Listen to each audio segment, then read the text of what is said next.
All right, welcome everyone. My name is Arvind Jain and I have Satish Kambala here with me. Both of us work at Google on making the web fast, and we're very excited to be here today to talk about how to measure the speed of your websites in the real world. So before we start, why should we measure the speed of our websites in the first place? The answer to me is obvious. I don't like to visit slow websites. I like to shop from responsive and fast websites. I like to read news rather than waiting for the news page to appear. And I'm sure you're all like me. Nobody likes loading slow web pages. At Google, we actually went a bit further, and we ran an experiment to understand the relationship between speed of our service and its usage. So in this experiment, what we did was we inserted an extra delay in serving our search results to our users, and then waited to see, does it actually impact usage? Are the users using our service more or less? And the answer was actually very clear. And we saw a significant drop in the usage of Google search, even after adding a delay as little as a few hundred milliseconds. And I think that applies to all the websites out there. A slow website results in lower usage, less revenue, and obviously poor user experience. So we all need to make sure that our websites are fast and responsive to our users. Now, of course, you can't make things fast if you don't know how to measure it. So that's the topic of our talk today. How do you measure the speed of your website in the real world? So we're going to talk about three things today. We'll start with talking about the HTML Web Timing Standard, which makes speed measurement a web standard. After that, we'll talk about how Google Analytics uses the HTML5 Web Timing Standard in its site speed feature to make real-world speed data available to its publishers. And finally, based on that data that we collect in Google Analytics, we're going to share some statistics on how fast the internet today is.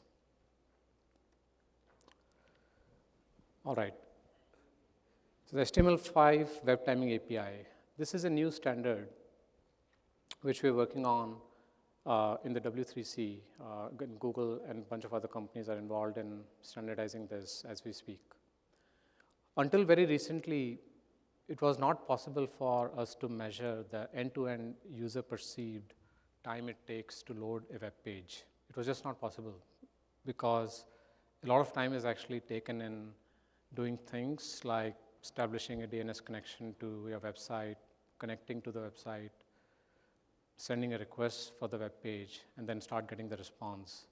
And the JavaScript actually has no clue of all of this time. Where is this being spent? So this standard actually allows us to collect that end-to-end time that it takes to load your web page.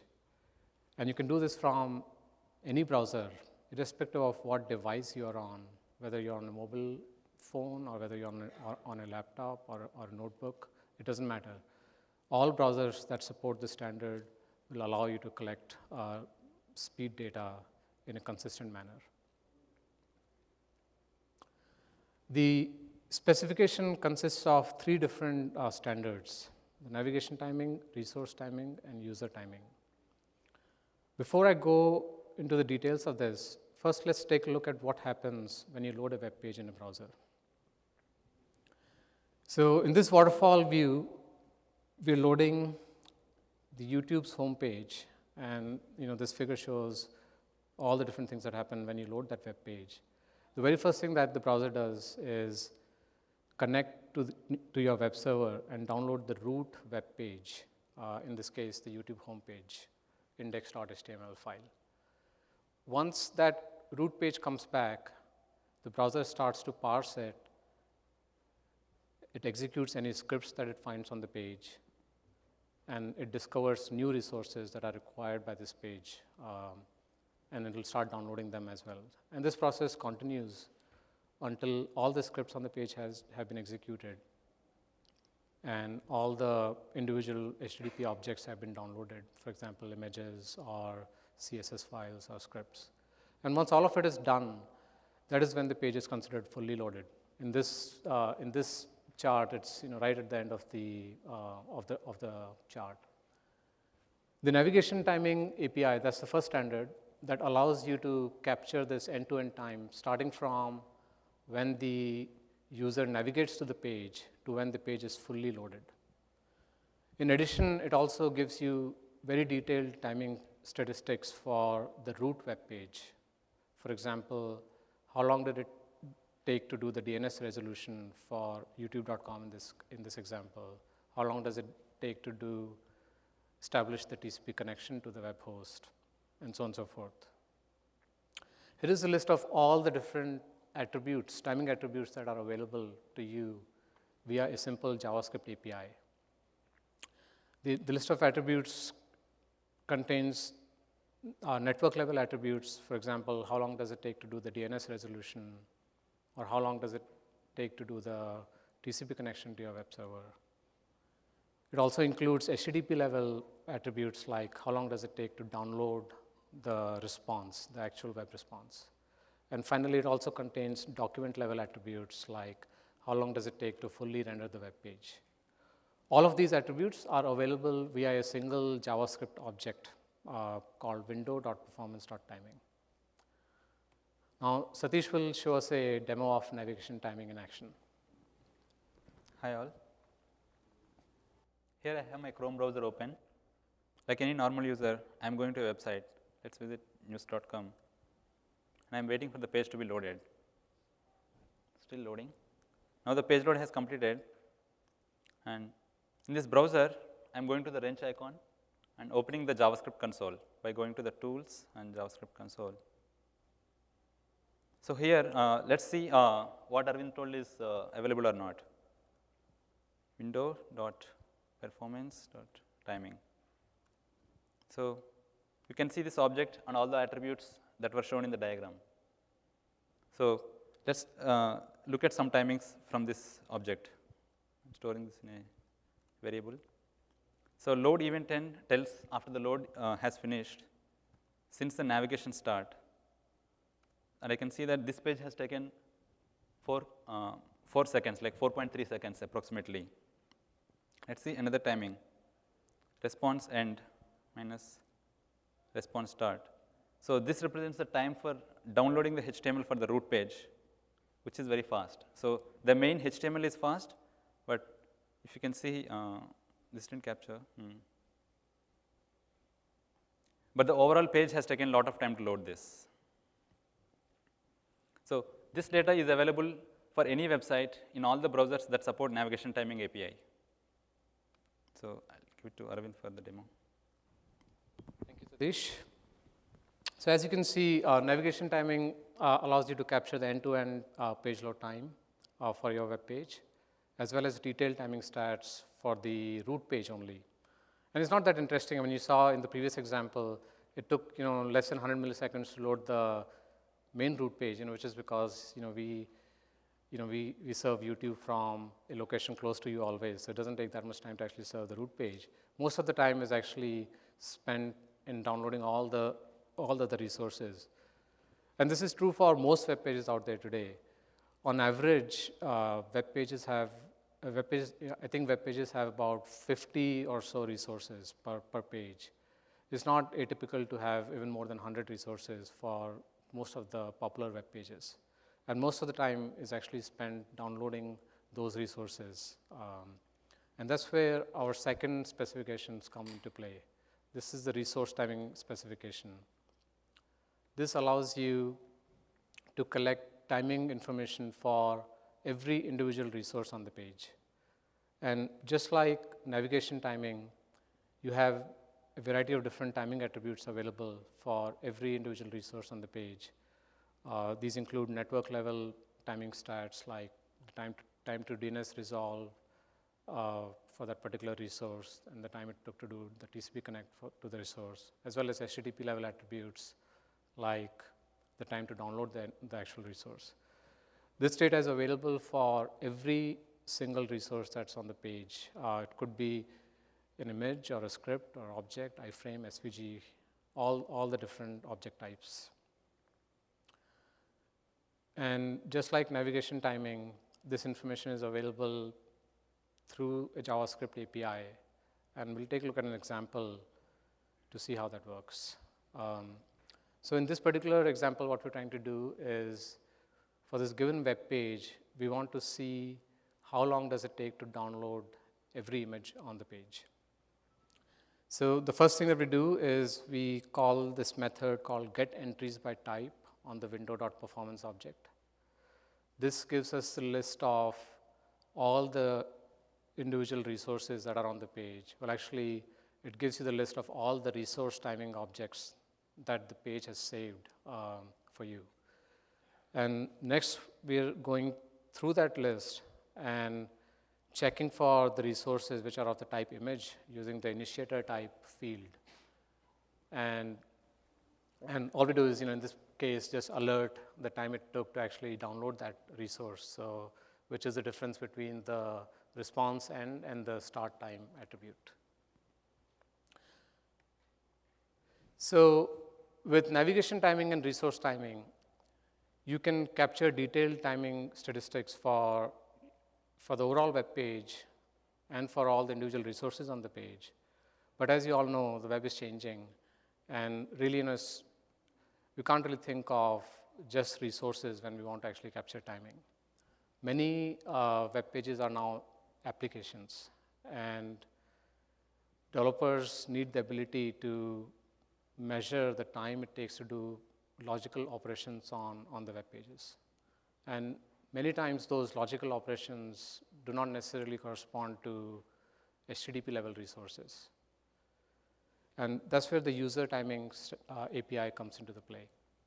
User timing allows you to capture the time it takes you to do a specific logical operation on the page. It provides a buffering mechanism for you to capture any arbitrary start point and end point in the application.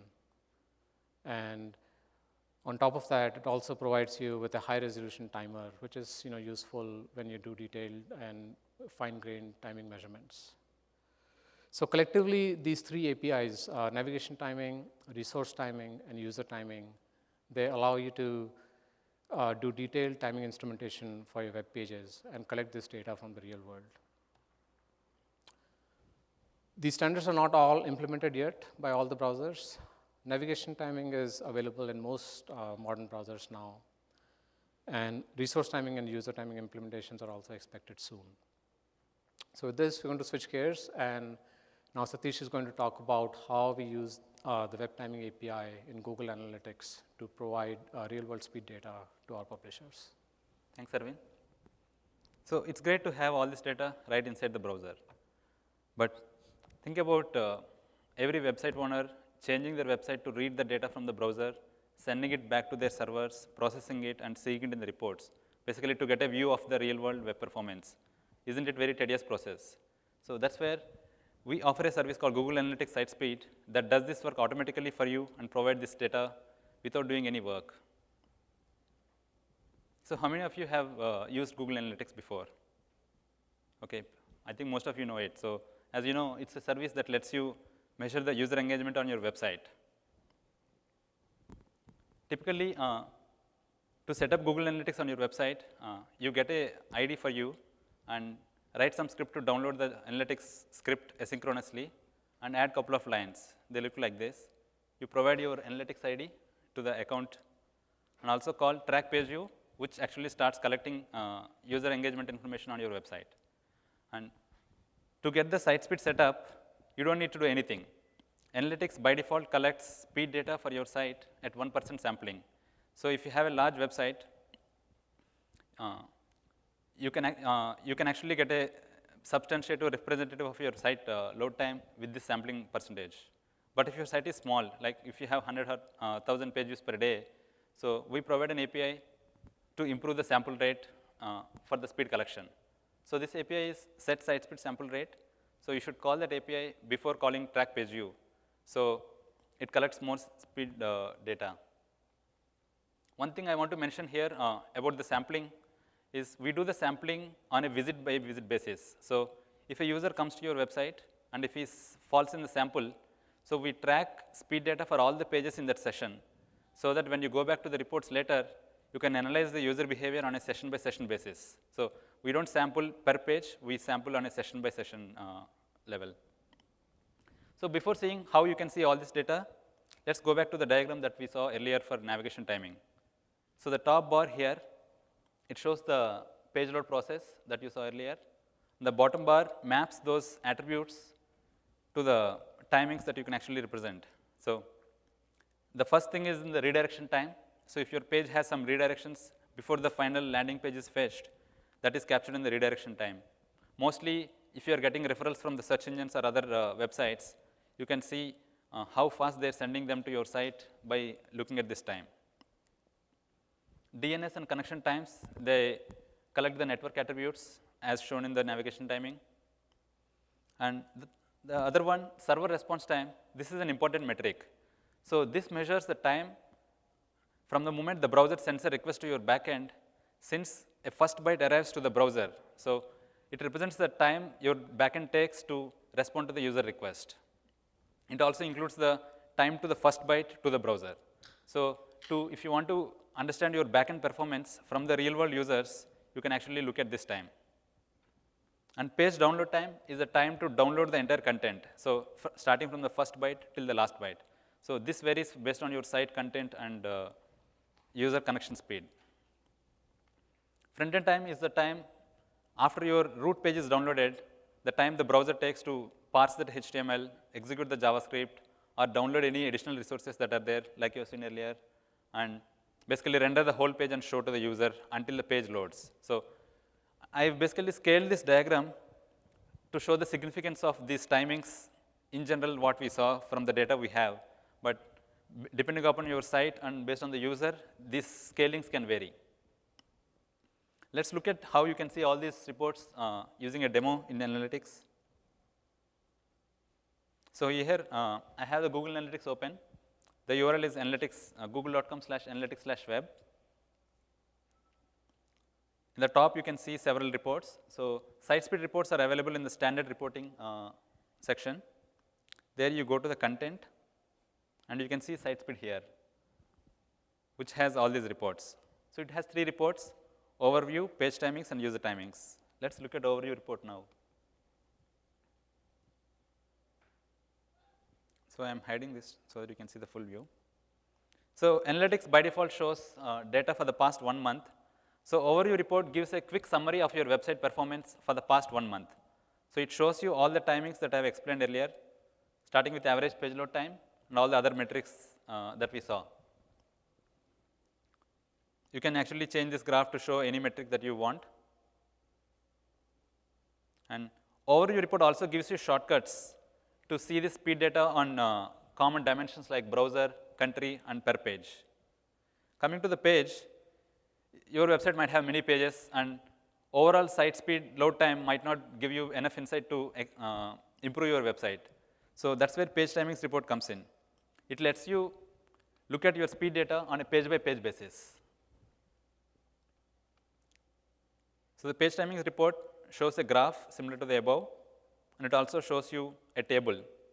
And this table gives you list of page load times for the top 10 pages. So we show the average page load time and page views, so which are sorted by the page views. So you can actually see the top 10 pages for your website and see how they are performing in terms of loading. In addition to the page load time, we also show some important metrics like bounce rate and percentage of exit. So these metrics are actually vary from page to page.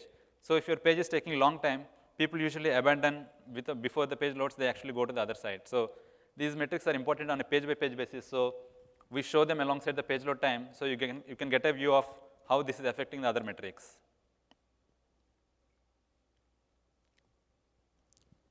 So in this analytics reporting, we have 3 tabs here: Explorer, Performance, and Map Overlay. So below the Explorer tab, we have another section called Technical, which shows the other metrics basically. Page load time is the first metric to see overall, and if you are caring about a specific metric like server response time, you can actually come to the technical section and then see them. This has similar to the site usage. It has a graph, and you can see it, you can change to any metric.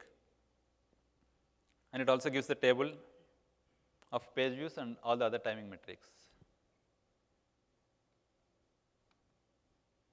So you might be wondering, in all these reports I have shown it till now, I am only showing average page load time, but latency distribution is not normal distribution. So average does not represent your site performance for all users.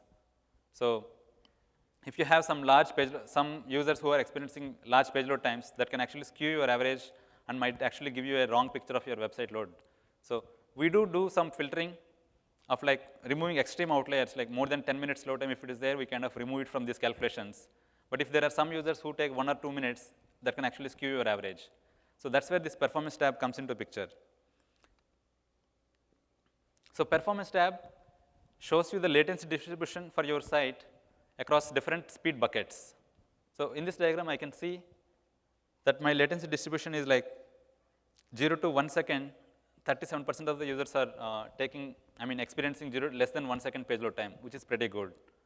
And 40% of users are experiencing 1 to 3 seconds. So I can actually see from this, even though my average page load time is 3.3 seconds, around 80% of the users are experiencing latency below 3 seconds. So I feel pretty confident, okay, my site is doing okay. But there are some users who are experiencing more than 1 minute. So I might want to look at them and then see whether I can do something for them. Finally, the map overlay report here gives you the site performance data on a region by region basis. And why is region important? Because most of the times you host your website in one region, but you might get users from different locations of the world. So you not only want to look at the user experience based on speed buckets, but you want to see how users in other regions are experiencing your website. So here, similar to other reports, we show the top 10 countries that get the pages for you and show the page load time for those countries. And the map gives a quick summary to say it has color gradients. So thick green color kind of shows that people in that country are experiencing high latency. Light color shows they are fast. So we just went through an overview of all these reports and analytics, but I want you to give an example of how my friend used these reports to see his latency has changed as he made improvements to his website. So he is a good blogger and also a speed enthusiast, so he keeps making performance improvements to his site, and let's see how he has seen the speed change over time. So he had a New Year resolution to improve his blog. So around December end, he kind of changed his blogging provider, hosting from one platform to another platform. So here I am comparing January data compared to the December. So the blue lines represent January, the old new provider, and orange lines represent December. So it shows that the average page load time has increased by 25% after this change. So in January, it shows that there is a significant improvement. So you can see that the change has really worked for him. So there is an improvement in the average page load time. Not only that, there is an improvement in page views, which could be coincidental or as a result of speed, but it's a good thing for him to change the provider. So this is just the change in average. Let's see how the distribution has changed.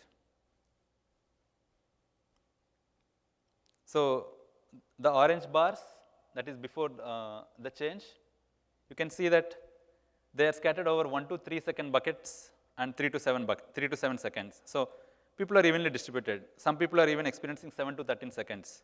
But after the change, the curve has shifted to the left side. Most of the users are now seeing 0 to 1 seconds, 1 to 3 second buckets, and some users are still in the 3 to 7 bucket range. So this gives me an idea, okay, not only the average has improved, but the users are also, most of the users are also have shifted to the speeder buckets. So one thing is, his old hosting provider used to generate the web pages dynamically. So there is a database query that is happening when somebody goes to his website. And the new provider actually pre-calculates them and then stores those images statically. So because this is related to the backend time, let's see how the server response time has changed. So if you look at the orange bars, which is the old hosting provider, he is generating the pages dynamically. His distribution is bimodal. So there is a set of users in the 0.1 to 0.5 seconds, and there is another set of users in the 1 to 2 second bucket. So this can be explained by saying, if the queries in the backend are actually cached, they are getting the pages faster and they're falling in this bucket, 0.1 to 0.5 second buckets. But if the query is not cached, they're actually falling into the second bucket. After his shift, because the pages are generated statically, they all move to the faster buckets. So that can be seen in this distribution. So these reports actually help you understand how these changes are happening as you make site improvements.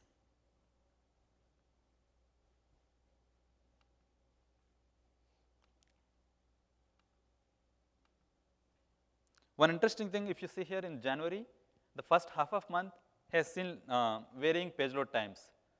So he did some investigation and he found that in the Asian region, the Twitter widget was erratic and it was timing out.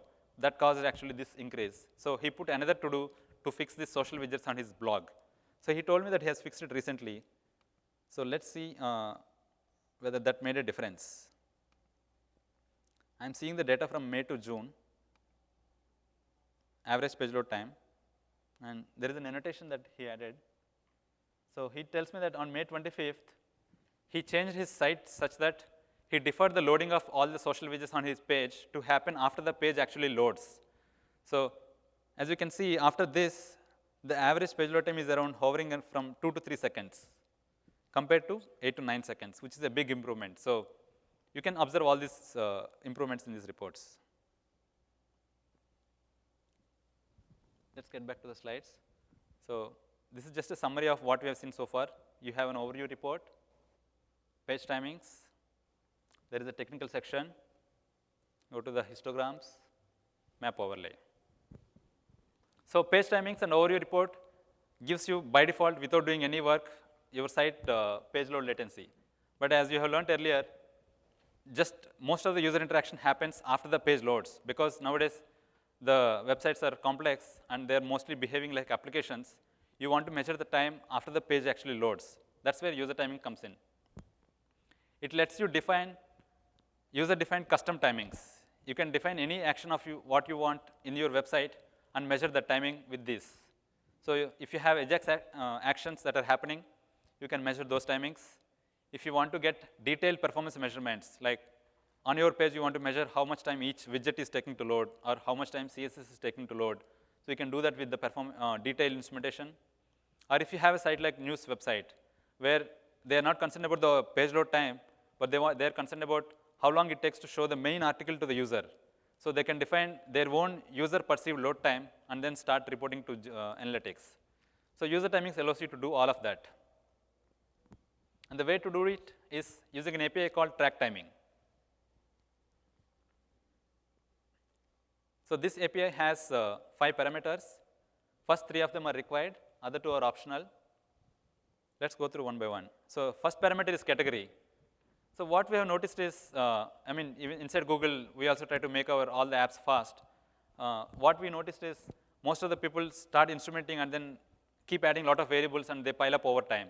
So we have made it mandatory to say, specify a category as a first parameter, so you can group your variables into separate logical things. So for example, if I take a YouTube website, I can define category as watch page, home page, search page, settings page. So at a high level, I can see which page I am caring about for tracking the latency. The second parameter is a variable, which is like the JavaScript load time or your own action load time kind of thing. And third is the time, and we provide 1 millisecond resolution. So you can specify the time to track timing at a millisecond resolution, and you can see all of that in the reports. The other 2 optional parameters are label and sample rate. So here a label is any arbitrary text that you can attach to your user timing data.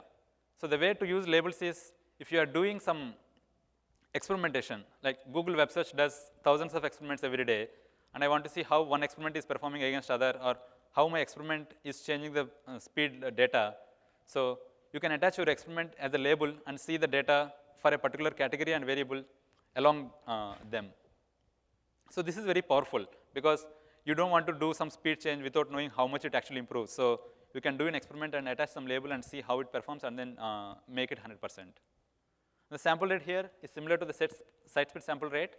So the reason we say sample rate, we provide this sample rate API is because if you send too many hits to the Google Analytics, when you look at them in the reports, they take long time to load, and they also do some sampling while generating the reports. So if your site is small, you should definitely increase the sample rate. But if your site is large, like more than 1 million or 10 million, you should keep it at the default sample rate. Let's see how this track timing API can be used within an example. So this example tries to measure the time to load a widget that is loaded through Ajax. So I defined a class called time tracker. So I'm using this class as a helper class that stores the category, variable, and other bookkeeping for me.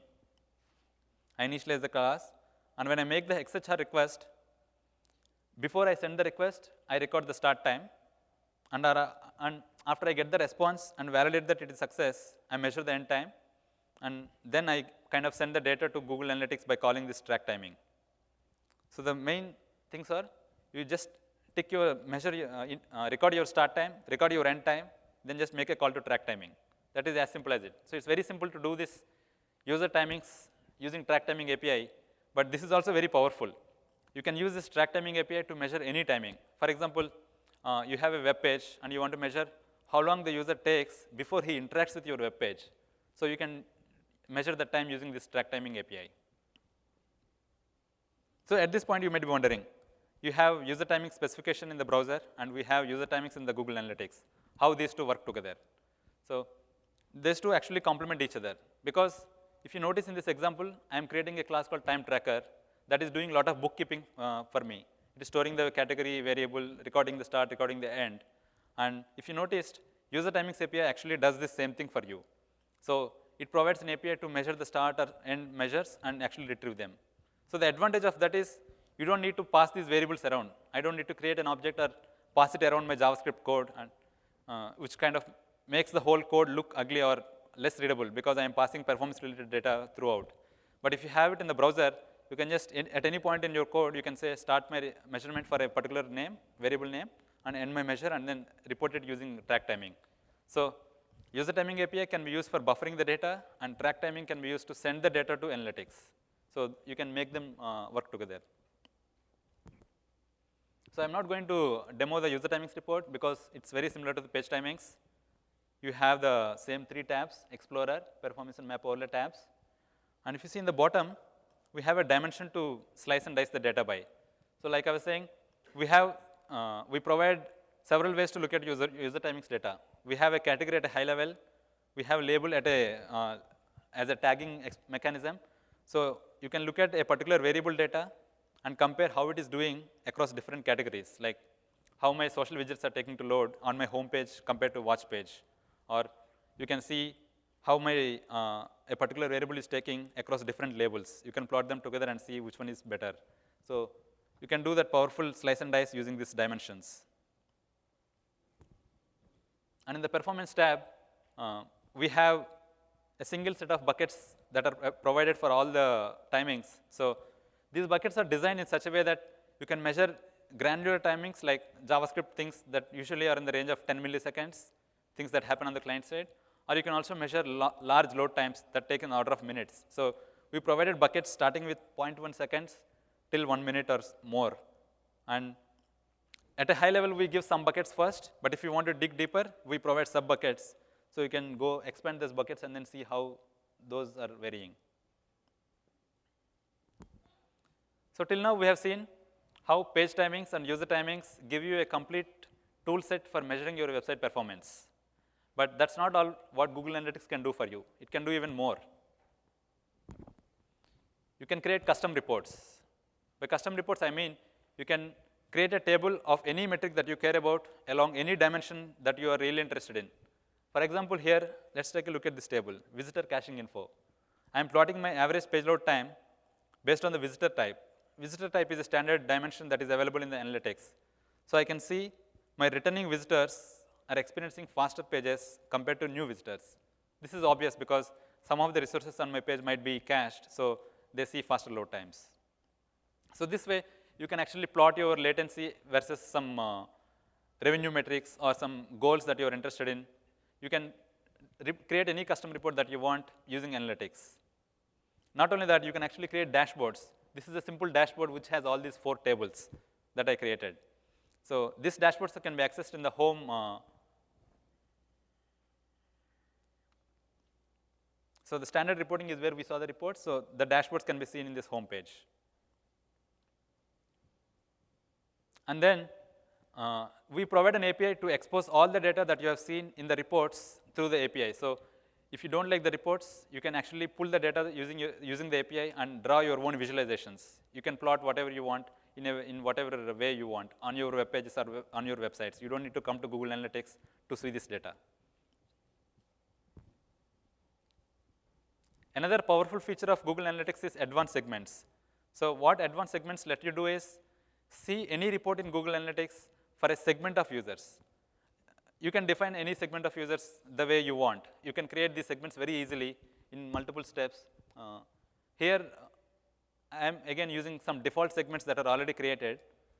So there is a segment called search traffic, which shows the data for traffic coming from the search results. And I have a direct traffic segment, which shows data people who visit my site directly. And I am seeing the technical section of all the metrics across these 2 segments. You can do this segmenting across any reports, user timing, sites, overview report, page timings, or any other non-speed related metrics also. And these reports are good. You can see all the data, but you won't be looking at the reports 24 hours a day. But you are speed conscious and you want to be notified when something changes, something significantly changes to your website performance. So that's why analytics allows you to set up alerts. So you can set alerts to be notified when something happens to your site, and it automatically sends you email or phone or SMS or something, whatever you said. Here there's an example. I am asking it to alert me when my average page load time increases by more than 10% compared to the same day in previous week. Because your page view traffic or page load time, all these graphs vary based on the weekday. Weekend you might have more traffic or less traffic depending on your content. So I'm comparing for the same day of the previous week. If my page load time changes by more than 10%, I want to be sent an email or an SMS. This is the result of the email. So it shows me that my average page load time has increased by 67%. Not only does it give me an alert, it also gives me some reasons why this alert could be happening. This is done based on the correlation. So this may not be the actual reason, but you can actually take this as a starting point and debug why it could have happened. So in this case, people from India, New Delhi city are experiencing high load times, which cause my average to increase. So if I have a backend in that region, I can go and see if there is a problem with my setup, or if there is a network outage in that region, I can do such kind of analysis. So far we have seen how Google Analytics gives you several ways to see your performance of the websites. But if you have some apps, native apps like iOS apps or Android apps, there is a good talk that is tomorrow to see how analytics helps you measure the end-to-end value of your apps. You should attend that. It's at 11:30 tomorrow morning. So measuring your speed is the first step of your improving your website speed. Because this talk is about the measurement, I'm not going to look into how you can optimize the websites, but I'll give you some pointers to some tools that I frequently use. Web page test is a nice tool to see your website performance in a lab scenario. So you can simulate a user using a browser coming from a location and see how your page loads. It gives you waterfall charts. In fact, the waterfall charts that were shown earlier, both of them are taken from the web page test. You can also see video strip of the web page loading process. So it takes snapshots of your web page at several points of the load time. So if it takes 10 seconds to load, there will be like 50 snapshots from 0 to 10 seconds at several points. And you can see when does actually user see some content of the page being loaded using that video strip. So this is a very good tool for analyzing your web page and how it behaves. And the Chrome developer tools, again, I have used it earlier to show how window.performance.timing object shows the data. This is also very powerful to analyze your web pages. There was a talk about it today morning. So if you missed it, you can, the talk was recorded, so you can go and watch it on YouTube later. So analysis is good to understand how your website is doing, and optimization is the next step. And we have a tool called Page Speed Insights that analyzes your web page and gives you suggestions to improve your speed based on the best practices that we have known or we have learned from years. So You don't need to do anything. If you go to that link, enter your website, it gives you top suggestions. You can, based on the priority again. So you can go ahead and change your website to implement those suggestions. But there are tools which actually do this suggestion implementation automatically for you. So we have an Apache module called mod_pagespeed. So if you use that module, it implements those pagespeed suggestions automatically, rewrites your web page, and then serves it. So you get the benefit without much work. And we also have a PageSpeed service. It's a service, if you point your domain name to this service, it does the serving as well as the rewriting part for you. So you get the benefits of Google infrastructure where your website will be served from location close to the user, as well as these best practices applied to your website content. If you have a Google App Engine app, we have made it even easier for you. There is a simple checkbox where you can say, enable PageSpeed service from a Google Engine app, and it will do what PageSpeed service does for your Google Engine app automatically. And if you want to learn more about the App Engine app, there is a session tomorrow morning at 11:30, room 3 or 4, I guess. You can learn more there. So with this, I will hand over to Arvind, who has some interesting data and tell you how fast the web is from our point of view. Thank you, Satish. So Google Analytics is a really good tool to measure the speed of your website in the real world. And I think more important than that, it actually allows you to understand the relationship between speed and other business metrics that you care about. For example, how much revenue you make, or how many page views do you get for your website. So it's a great tool. You should work on making your site fast, and then you should convince yourself. You can see the data in Google Analytics and see how it actually improves your other business metrics. Google Analytics has lots and lots of users. We have millions of websites that actually use Google Analytics. And from that, we've been collecting a lot of data on the performance of these websites. If you look in aggregate, that's a good enough data set for us to proxy the performance of the entire web. So that's what we did. We did a study on 1 week of site speed data from Google Analytics. This was done using data from publishers who actually allow us to do these kind of studies by opting into aggregate analysis. And these are the results from that study. So first of all, the web is not fast. I mean, I think this is one of the things that we all need to work on, make sure that our websites are really fast. On desktop, it takes well over 6 seconds on average to load a web page. That's a lot of time. Just imagine sitting for 6 seconds, not doing anything, just waiting for the page to load. On mobile, it's even worse. It takes well over 10 seconds on average to load a web page. And by the way, this mobile data is from Android ICS builds only. So these are really the best phones that are out there, and even those are quite slow. The other chart shows the different histograms, but the story remains the same. The web is quite slow as of today. This is another interesting aggregation. Here we show how fast the web is for all these different countries. There's actually a heat map. There's a link to a heat map here, where you can see the performance of the internet in any given country. The data, is sort of obvious. It shows that the web is fast in countries, where you would expect it to be. I think it's sort of well known that countries like Japan and Sweden, they have really good broadband connections to the home, often in excess of 100 megabits per second. And that sort of, shows in this data. But why is it important to you? One of the things, we at Google, we really care about this data, and we want to make sure that our web services have the same level of responsiveness, no matter where the user is.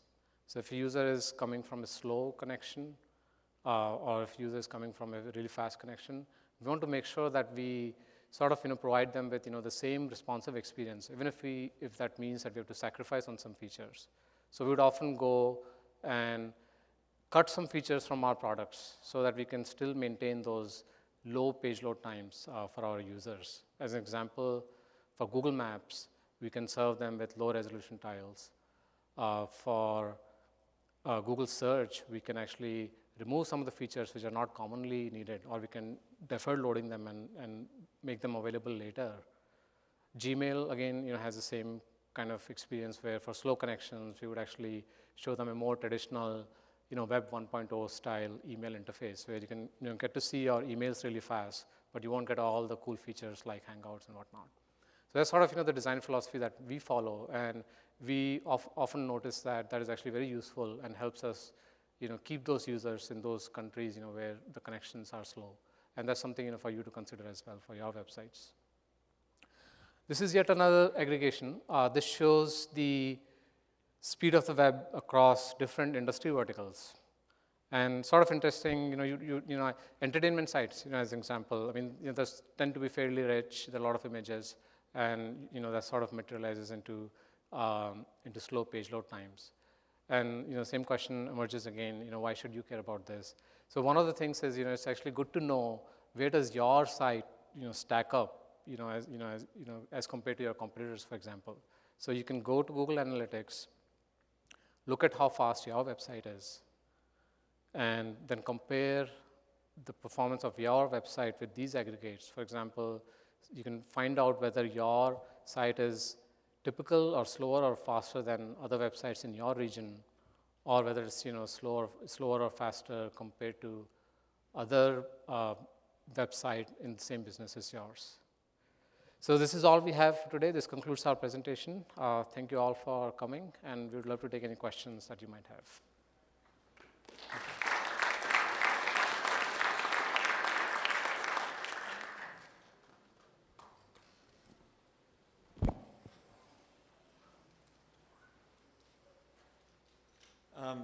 A question about the custom metrics that you can collect. I saw in your example you were measuring the beginning and end of a particular operation. Is there a way to just capture how far you are from the very beginning of when the web page began to load? Say that you're loading some resources via AJAX shortly after the page loads, so that it's comparable to, it's on the same timeline as the rest of the performance events, this long to get to this step, this step, this step. So the navigation timing API has this fetch start. That's one of the attributes in the navigation timing API that tells when the page started to fetch. So you can base all of your end times with respect to the fetch start, so you can compare them one by one. Okay. Okay, cool, thanks.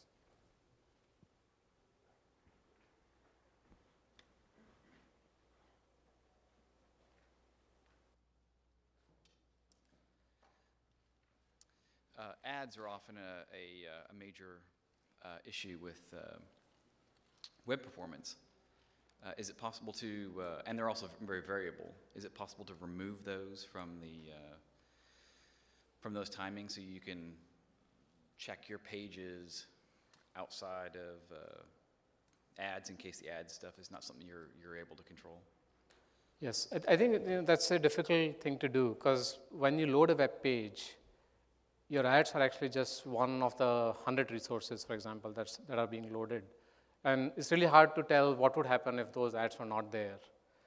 You can certainly look at there are other tools. For example, you can use web page test, or you can use dev tools to actually see the waterfall and see whether your ads are actually sort of coming in the way of your actual content from getting loaded.